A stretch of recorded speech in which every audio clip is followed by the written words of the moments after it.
Darling, I love you, but give me Park Avenue. Green Acres was not just a rural sitcom about farm life, it was a surreal experiment in television absurdity that defied logic and rewrote the rules of comedy. Behind the laugh track and the talking pig was a production riddled with chaos rewrites and creative rebellion. Actors were pushed to their limits, writers clashed with executives, and some storylines were so bizarre that even CBS tried to shut them down. Today we are diving into 20 weird facts about Green Acres, the rural fever dream that almost broke television. The show was born out of desperation. Green Acres wasn't created because CBS wanted another hit. It happened because the network was panicking. After the massive success of the Beverly Hillbillies and Petticoat Junction executives demanded one more rural sitcom to cash in before the trend died. Writer Jay Summers had an old radio show about a city lawyer moving to the country. He dusted it off, added eccentric neighbors, and turned it into a live-action fever dream. CBS didn't believe it would last a season. They called it filler television. Yet audiences fell in love with its offbeat humor, proving that sometimes desperation makes genius. What no one knew then was that this so-called simple farm comedy was about to warp reality on primetime TV. Eddie Albert hated the farm life. The irony was brutal. The man playing a farm-obsessed lawyer despised everything about rural living. Eddie Albert hated dirt noise and animals. During filming, he complained constantly about the smell of manure and the endless outdoor shoots. Crew members joked that he was more like his uptight character Oliver Wendell Douglas than anyone realized. But Albert's irritation became part of the magic. His genuine discomfort made every frustrated outburst feel real. He later admitted he stayed only because of the money and the fans. It wasn't method acting. It was misery caught on camera. Eva Gabor couldn't say half her lines. Eva Gabor's glamorous accent made her a legend, but it was also her curse. Writers constantly struggled to craft dialogue she could pronounce. Words like tractor and harvest became tongue twisters. Her Hungarian lilt turned simple lines into comedy gold. On set, directors often left her bloopers in because they were funnier than the script. She once said she didn't understand half of what her character Lisa was talking about, but just smiled and delivered it like an opera. Despite the chaos, Gabor brought warmth and elegance that turned Lisa into a television icon. Her charm made nonsense sound poetic, and her mispronunciations became part of the show's surreal rhythm. The animals were the real divas. Arnold the pig was the breakout star of Green Acres, but behind the scenes, he was a nightmare. Or rather, they were. Producers used over a dozen pigs to play Arnold because they grew too fast for continuity. Each had its own attitude. Some refused to perform, others bit crew members, one even destroyed a set wall. The trainers were constantly rotating animals just to keep the show going. Eva Gabor hated filming with pigs, calling them unpredictable and smelly. Yet audiences adored Arnold so much that he received more fan mail than most of the human cast. Eddie Albert once joked that the pig got better billing and probably better treatment too. The town of Hooterville was never supposed to make sense. Green Acres wasn't set in a real place because it wasn't supposed to be. The town of Hooterville existed in its own twisted universe. Roads led nowhere. The laws of physics bent. Phones worked without wires, and time seemed frozen in a loop. Creator Jay Summers designed it that way intentionally as a satire of small-town idealism. He called it dream logic television. Every bizarre detail was part of a bigger joke, that Oliver had never truly escaped the madness of city life. Fans have debated for decades whether the entire show took place inside his mind. Whatever the truth, Hooterville became one of the strangest landscapes in TV history, a world where reality simply didn't apply. The show shared a universe with two other sitcoms. Green Acres was part of a strange shared universe long before cinematic universes were trendy. The show connected directly with the Beverly Hillbillies and Petticoat Junction. Characters wandered between all three series as if they lived in the same bizarre world. Uncle Joe Carson from Petticoat Junction regularly appeared in Hooterville, while Granny from the Beverly Hillbillies once made a cameo. But it wasn't just cross-promotion. CBS used this shared setting to dominate rural America's TV market in the 1960s. Writers coordinated storylines and timelines to maintain continuity, even though each show had wildly different tones. Green Acres' surrealism often clashed with the wholesome warmth of Petticoat Junction, creating unintentional absurdity when characters crossed over. It was television's first comedic multiverse, one stitched together with cornfields and canned laughter. The crew used real farm equipment that constantly broke. Green Acres didn't fake its rural setting. Most of the machinery was real, and that caused endless headaches. The production team borrowed or rented authentic tractors and plows from California farms. But they were old, unreliable, and often fell apart mid-scene. Eddie Albert, who had no mechanical experience, nearly injured himself several times trying to operate them. During one shoot, a tractor refused to start for an entire day, costing thousands in overtime. The sound department hated it because the engines drowned out dialogue, forcing reshoots. Yet producers refused to replace them with props, insisting authenticity mattered. What resulted was chaos that somehow looked charming on screen. The farm equipment was as much a character as any actor, unpredictable and stubbornly real. The scripts were written like Absurdist theater.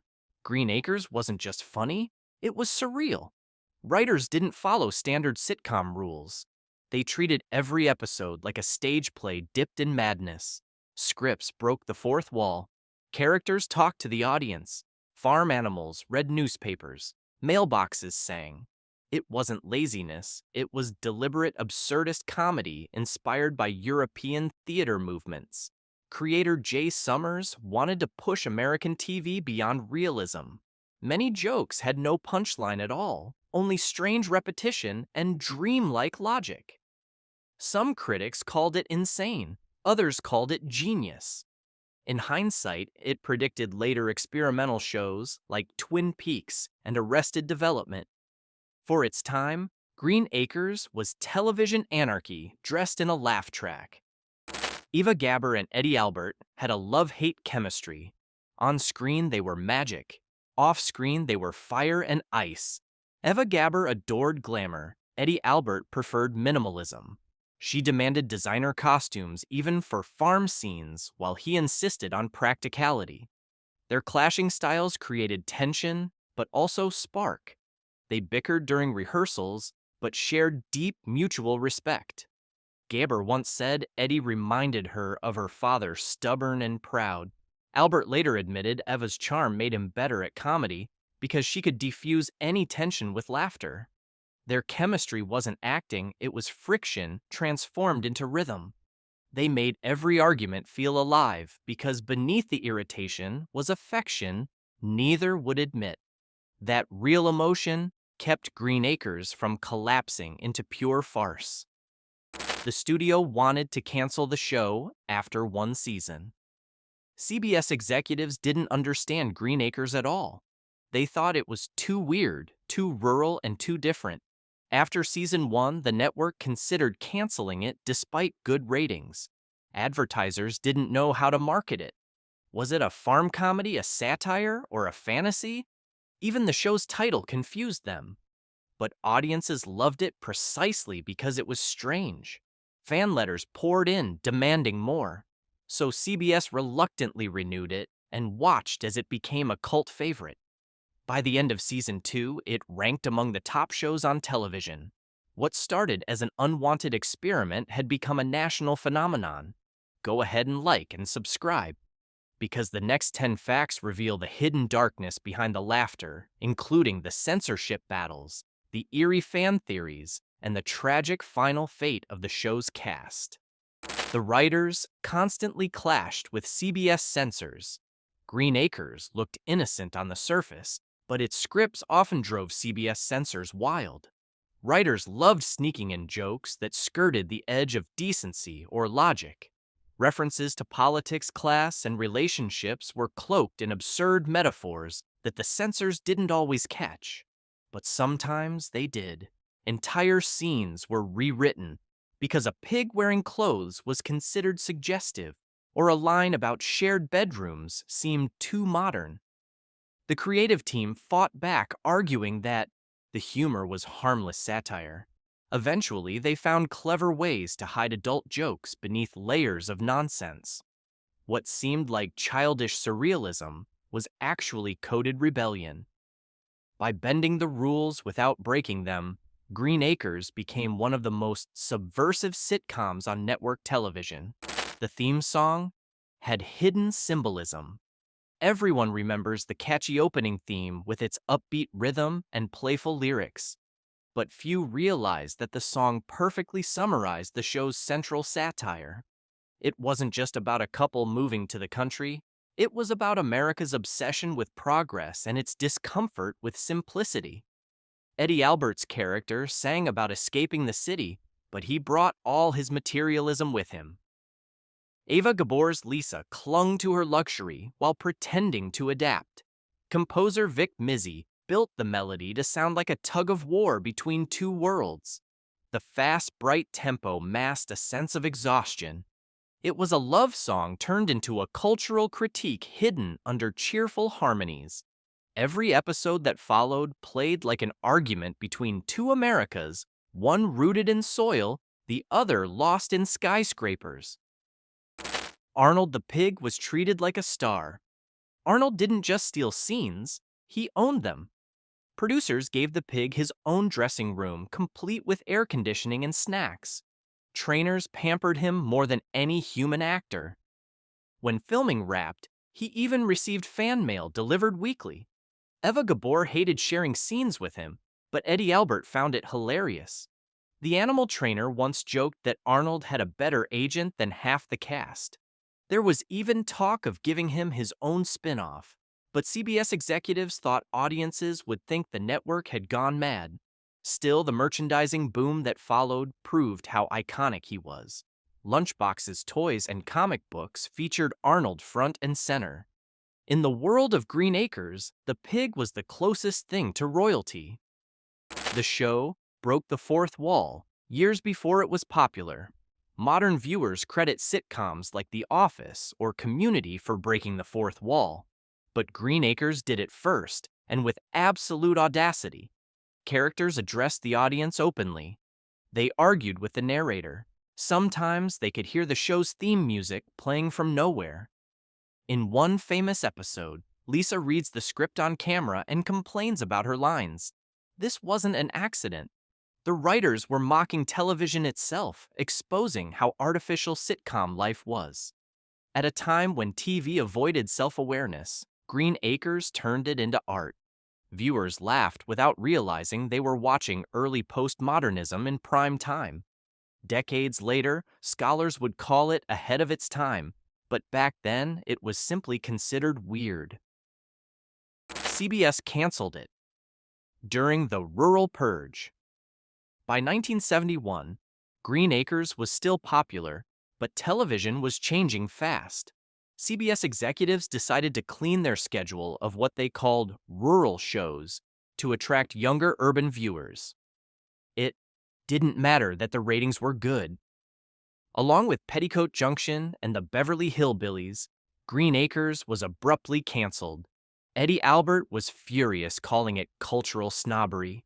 Fans flooded CBS with angry letters demanding its return, but the network moved on, chasing edgy realism over charm. Ironically, within a few years, television critics began praising Green Acres for its intelligence and surreal humor. The so-called purge that killed it ended up immortalizing it. In death, the show became legendary. The show's surrealism was inspired by a radio play. Jay Summers didn't pull Green Acres out of thin air. Its tone came from an old radio show he wrote in the 1940s called Granby's Green Acres. It had the same premise, but on radio he could play with sound and logic in bizarre ways. When he brought the idea to television, he wanted to recreate that dreamlike confusion through visuals. The random sound effects, the echoing laughter, the impossible background changes, all came from that early radio experimentation. He said he wanted the audience to feel like they were hearing a story, not just watching one. The result was a sitcom that felt half remembered, like a dream fading at sunrise. That radio DNA made Green Acres completely unique and decades ahead of television's time. The studio lot became a real tourist attraction. During its peak, Green Acres turned the Culver City backlot into a tourist magnet. Fans from across the country visited hoping to see the Douglas farm and meet Arnold the pig. The studio had to build fences to keep people from wandering onto active sets. Security often caught visitors trying to steal props or sneak photos during filming. Eva Gabor loved the attention and often waved to fans between takes, while Eddie Albert grumbled that it distracted from work. The production team eventually built a fake public viewing area where tourists could watch safe scenes being shot. It was early fan engagement decades before social media existed. The studio realized that Green Acres wasn't just a hit show, it was a cultural destination. One episode nearly caused a lawsuit. There was an episode so strange, it almost brought the network to court. It featured a talking cow who claimed to own property rights to the Douglas farm. CBS's legal department panicked after realizing a children's book author had written a similar premise years earlier. Lawyers spent weeks negotiating a quiet settlement to avoid a plagiarism scandal. The writers insisted it was coincidence since the idea came from a parody of legal absurdity. Still, CBS temporarily banned the episode from reruns. Ironically, it became a fan favorite for its outrageous humor. The controversy showed how unpredictable the show's creativity could be, a comedy that even lawyers couldn't fully comprehend. The set was haunted by bizarre accidents. Crew members whispered that the Green Acres set was cursed. Lights flickered without explanation. Farm equipment malfunctioned for no reason. One sound technician claimed he heard a pig squeal on playback when no animals were nearby. During one shoot, a stage door collapsed moments after Eddie Albert stepped away, saving him by seconds. The producers brushed it off as coincidence, but the crew remained uneasy. Some even refused to work night shoots on the farm set.